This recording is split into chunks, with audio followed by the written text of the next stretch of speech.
အားလုံးပဲမင်္ဂလာပါကျွန်တော်ရဲ့ Mind Golden Pedagogy Channel ကနေပြီးတော့မှပြန်လည်ကြိုဆိုလိုက်ပါတယ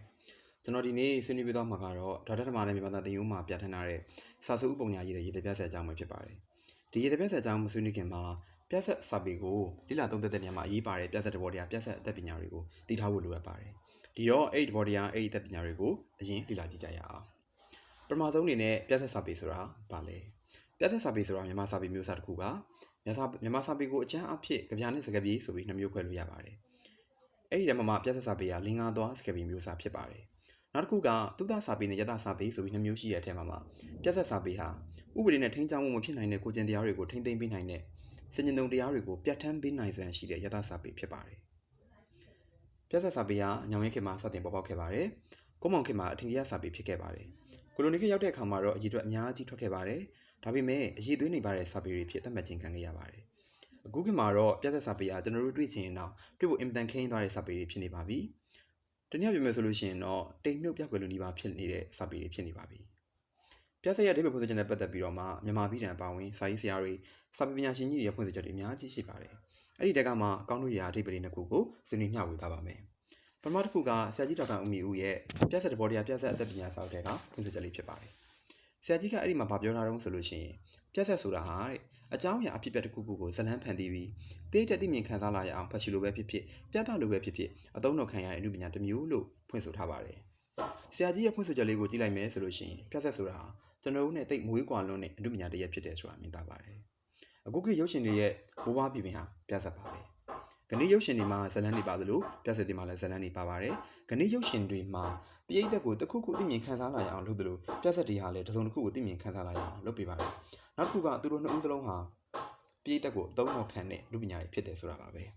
။နောက်ထပ်ဖွင့်ဆိုချက်ကဆရာကြီးဟန်တာဝရီဥပရင်ရဲ့ဝိဇ္ဇာပြဿနဲ့ခက်စစ်အပြေဆုံးစာအုပ်ကဖွင့်ဆိုချက်ပါ။အဲ့ဒီမှာဆရာကြီးကဗာပြောထားတော့ဆိုလို့ရှိရင်ပြဿဆိုတဲ့ဝေါ်ဟာတာတဲ့မြန်မာနဲ့ပါဠိပြတ်တွဲနေတဲ့စကားဖြစ်ပါတယ်တဲ့မြန်မာစကားလုံးပြရဲ့အဓိပ္ပာယ်ပြသခြင်းလို့အဓိပ္ပာယ်ရပြီးတော့ဆက်ဆိုတဲ့ပါဠိပြတ်စကားလုံးကဇာတဆိုတဲ့ပါဠိစကားလုံးနဲ့ဆင့်သက်လာပါဖြစ်ပါတယ်တဲ့အဓိပ္ပာယ်နည်းတော့ဖြစ်ခြင်းလို့အဓိပ္ပာယ်ရပါတယ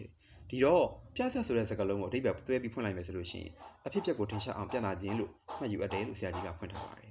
်ဆရာကြီးရဲ့ဖွင့်ဆိုချက်ကိုကြည့်လိုက်မယ်ဆိုလို့ရှိရင်ပြဿဆိုတာဟာလောကမှာဖြစ်ပျက်နေတဲ့အဖြစ်အပျက်တွေကိုထင်ရှားအောင်ပြသဖို့တာဝန်ရှိတယ်ဆိုတာမြင်သာပါတယ်။ဒါမှသူ့ကိုပြဿလို့ခေါ်လို့ရမှာပါ။အကယ်၍ထင်ရှားအောင်မပြနိုင်တဲ့ဇက်ဆိုလို့ရှိရင်တော့နည်းနည်းဇက်လို့ခေါ်ဆိုနိုင်တယ်လို့ဆရာကြီးကထပ်ပြီးတော့မှဆွေးနွေးပြထားပါတယ်။အခုပြဿရဲ့အဓိပ္ပာယ်ကိုသိပြီးပြီဆိုတော့ပြဿစာပေကိုဘာကြောင့်လေ့လာရလဲဆိုတာကိုကျွန်တော်တို့အတူတူဆက်ပြီးဆွေးနွေးကြည့်ကြရအောင်။ပထမဆုံးတစ်ခုကပြဿတဘောတရားပြဿအသက်ပညာကိုသိရှိစေဖို့ဖြစ်ပါတယ်။ဘာလို့သိရှိဖို့လိုတာလဲဆိုလို့ရှိရင်ဒီအသက်ပညာတွေဒီတဘောတရားတွေမရှိဘဲနဲ့ပြဿဆိုတာမဖြစ်လာနိုင်လို့ပါဒီတဘောတရားတွေကိုသိမှပြဿတဘုတ်ကိုဖန်တီးတတ်မယ်ဒီတဘောတရားတွေကိုသိမှပြဿတဘုတ်ရဲ့အမှုပညာကိုခံစားတတ်မှာပါ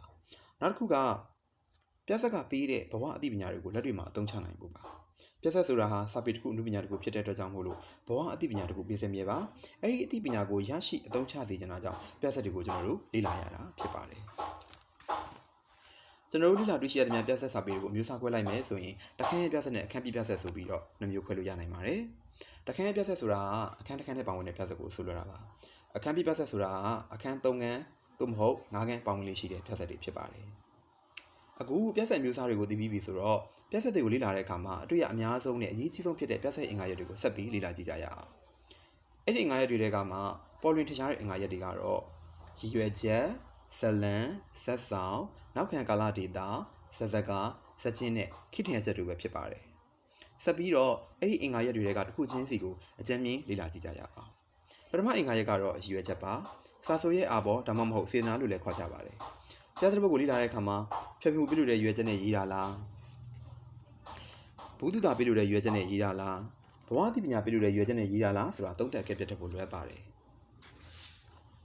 ဒုတိယအင်္ဂါရပ်ကတော့ဇလံပါဇလံကိုပြဿရဲ့ကြော်ရိုးလို့သင်စားလို့ရပါတယ်ပြဿတွေမှာအတွေ့အများဆုံးဇလံမျိုးစားလေးမျိုးရှိပါတယ်အဲ့ဒါတွေကတော့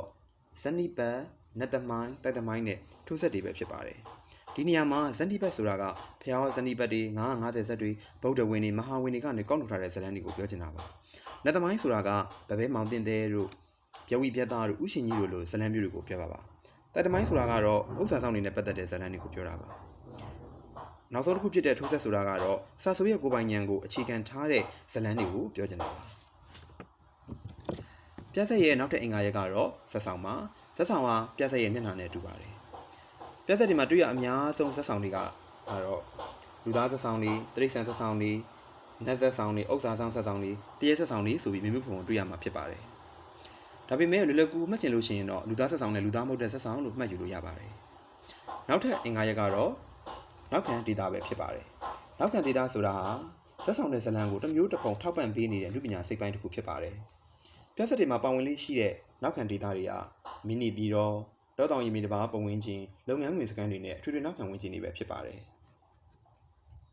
ပြဆက်ရဲ့၅ခုမြောက်အင်္ဂါရက်ကတော့ဇက်စကားပဲဖြစ်ပါတယ်ဇက်စကားဟာပြဆက်ရဲ့ဝင်သက်ထွက်သက်ဖြစ်ပါတယ်ဇက်စကားနဲ့ပဲပြဆက်ရဲ့ကျန်တဲ့အင်္ဂါရက်တွေကိုပုံဖော်ထူးစေရတာပါအဲ့ဒီဇက်စကားတွေကတော့အာလုံစကားတကူရဲစကားအချီချစကားစိုင်းစစ်ပတ်တိုက်စကားနဲ့ဇညွန်းစကားတို့ဖြစ်ပါတယ်အာလုံစကားဆိုတာ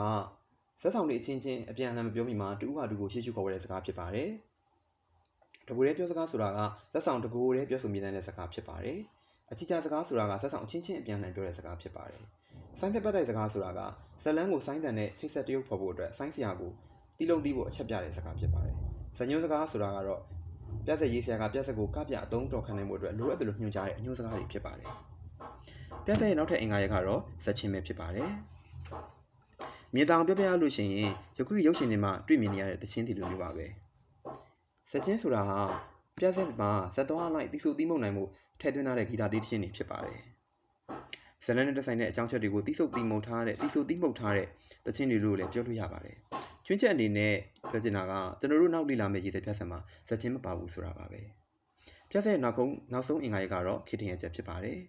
ပြဆက်ဆိုတာခေရဲ့ချင်းမြုံမေးလို့တင်စားလို့ပြဆက်ဆိုတာခေရဲ့ချင်းမုံမြင်းလို့တင်စားလို့ရတာဒီအင်္ဂါရက်ပေါ်လွင်လေးလို့ပါ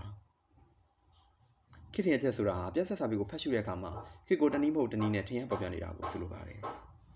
အချုပ်အနေနဲ့ပြောရမယ်ဆိုလို့ရှိရင်တော့ရှေ့မှာဆွေးနွေးခဲ့တဲ့ပြဆက်အင်္ဂါရက်တွေနဲ့ချိန်ထိုးပြီးလာမှသာနေပြဆက်ရဲ့အနှစ်သာရကိုပြပြဝခံစားနိုင်မှာဖြစ်ပါတယ်ဒါကြောင့်အခုလိုဆွေးနွေးတင်ပြလိုက်ရခြင်းဖြစ်ပါတယ်အားလုံးကိုကျေးဇူးအထူးတင်ရှိပါတယ်နောက်